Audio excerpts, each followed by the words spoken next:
السلام علیکم، welcome to my G farm YouTube channel. میرا نام ہے محمد عمران گوندل۔ آج کا جو ویڈیو کا ٹاپک ہے وہ ہے ایک نارمل طریقے سے گندم کاشت ہوتی ہے اور ایک سپر سیڈر سے۔ تو ہمارے لیے کون سا بیسٹ آپشن ہے جس سے ہماری فصل کی ایوریج بھی اچھی آئے اور ہمارا کاشت کا خرچہ بھی کم آئے؟ سپر سیڈر سے اور نارمل طریقے سے جو گندم کاشت ہوتی ہے اس میں ایک چیز کا فرق ہوگا، وہ میں ویڈیو کے اینڈ پہ آپ کو بتاؤں گا کہ وہ کیا فرق ہے۔ ابھی میں جس ایکڑ پہ کھڑا ہوں یہ نارمل طریقے سے گندم کاشت ہوئی ہے۔ اس کی کاشت کی جو ڈیٹ ہے وہ ہے 28 اکتوبر اور آج کا جو دن ہے 20 دسمبر، تو اس کو ایک مہینہ 22-23 دن کاشت ہوئے ہو گئے ہیں۔ اس میں پہلے جو فصل تھی وہ دھان کی فصل تھی جو کہ کمبائن ہارویسٹر سے کٹوا لی تھی، ہارویسٹر نے اوپر سے ہی کاٹ دی تھی۔ اس کے بعد جو دھان کے باقیات ہیں ان کو باریک کرنے کے لیے اس میں ہم نے پہلے 2 بار ہل چلایا، اس کے بعد 2 بار اس میں روٹاویٹر چلایا، اس کے بعد 2 بار سواگا چلایا۔ تو یہ تقریباً ہمارا 6 بار اس میں ٹریکٹر چلا ہے مختلف چیزوں سے، ہل ہے، روٹاویٹر ہے یا سواگا ہے، تو پھر جا کے ہماری یہ گندم کاشت ہوئی ہے۔ تو اس پہ ٹوٹل ہمارا جو ٹریکٹر کا خرچہ ہے وہ یہ ہے، جس کے پاس اپنا ٹریکٹر ہے وہ ڈیزل کے حساب سے اس کی ایوریج نکال لے، اور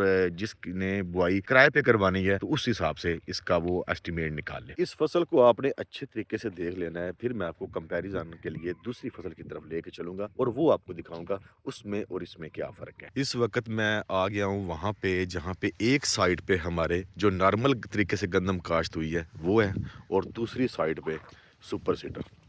سپر سیڈر سے جو گندم کاشت ہوئی ہے اس کی جو کاشت کی ڈیٹ ہے وہ ہے 20 نومبر۔ اس کو کاشت ہوئے ابھی تک ایک مہینہ ہوا ہے، اور یہ جو آپ کو پہلے دکھائی ہے یہ ہے ہماری ایک مہینہ 22 دن کی فصل، اور اس کی آپ گروتھ چیک کریں، ماشاءاللہ سے بڑی پیاری اس کی گروتھ ہو رہی ہے اور اس میں ناگے نہ ہونے کے برابر ہے۔ سپر سیڈر سے ہمیں یہ بینیفٹ ملتا ہے کہ وہ بیج کو ایک لیول پہ جا کے رکھتا ہے جس سے ہماری گندم کی جو جرمینیشن ہے وہ بہت اچھی ہوتی ہے۔ تو یہ تو فرق آ گیا سپر سیڈر اور نارمل طریقے سے گندم کاشت کرنے کا۔ تو سب سے پہلے ہم یہ سمجھتے ہیں کہ سپر سیڈر سے کاشت کرنے کا ہمیں کیا کیا فائدہ ہو سکتا ہے۔ اس کھیت میں بھی دھان کی فصل تھی جو کہ کمبائن ہارویسٹر سے اس کی کٹائی ہو گئی تھی۔ جو فصل ہے دونوں کھیتوں میں پہلے سیم تھی اور کٹائی بھی سیم طریقے سے ہی ہوئی ہے۔ سپر سیڈر جو کہ ہم کرائے کی اگر بات کریں وہ تقریباً 8 سے 9 ہزار روپیہ لیتا ہے اور 1 ایکڑ کی بوائی کر کے چلا جاتا ہے۔ اس پہ نہ تو ہم نے ہل چلانا ہے، نہ روٹاویٹر چلانا ہے، نہ سواگا چلانا ہے، کچھ بھی نہیں چلانا، بس اس نے ایک سین لگانی ہے اور ہماری گندم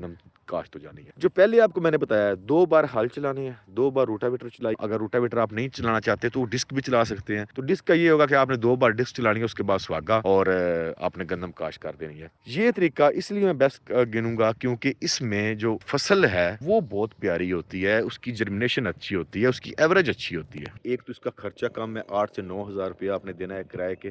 سپر سیڈر آئے گا وہ بوائی کر کے چلا جائے گا۔ اگر آپ کے پاس اپنا سپر سیڈر ہے پھر تو ویسے ہی بیسٹ ہے۔ اگر ہم اس کا کمپیریزن کریں کرائے کے حساب سے بھی تو یہ ہمارا جو خرچہ ہے نا یہ نارمل طریقے والا ہے، اس پہ خرچہ زیادہ آتا ہے، اور جو سپر سیڈر والا ہے اس پہ خرچہ کم آتا ہے۔ دوسری ہم بات کرتے ہیں جناب اس کی جو فصل ہے وہ اوورآل کیسی ہوگی، تو لک وائز یہ فصل بہت پیاری ہے، اس کی جرمینیشن اچھی ہے، اس میں ناگے بہت کم۔ مین ہمارا جو مدعا ہے وہ ہے کہ اینڈ پہ جا کے کون سی فصل ہمیں زیادہ پروڈکشن دے گی۔ تو ہمارے علاقے میں یہاں پہ نا منڈی بودین میں زیادہ تر بوری گنی جاتی ہے، من نہیں گنا جاتا۔ 1 ایکڑ سے اتنی بوری ہو گئی ہے، بوری ہوتی ہے 100 kg کی، 2.5 من کی ایک بوری ہوتی ہے۔ تو یہاں پہ جو ایوریج چل رہی ہے ہماری زمینوں میں وہ چل رہی ہے 10 12 13 14 15 بوری تک۔ اچھا پچھلے سال اسی ایکڑ میں گندم تھی اور آگے بھی تھی یہ سپر سیڈر سے، تو اس کی ایوریج آئی ہے 17 18 بوری فی ایکڑ۔ جو نارمل طریقے سے پچھلے سال ہماری گندم کاشت ہوئی تھی اس کی ایوریج آئی تھی 14 سے 15 بوری، مطلب آپ کا 3 سے 4 بوری کا فرق یہاں پہ پڑ جاتا ہے۔ تو اس لیے میں اس کو بیسٹ گنوں گا۔ اب بات کرتے ہیں جو شروع میں نے آپ سے بات کی تھی کہ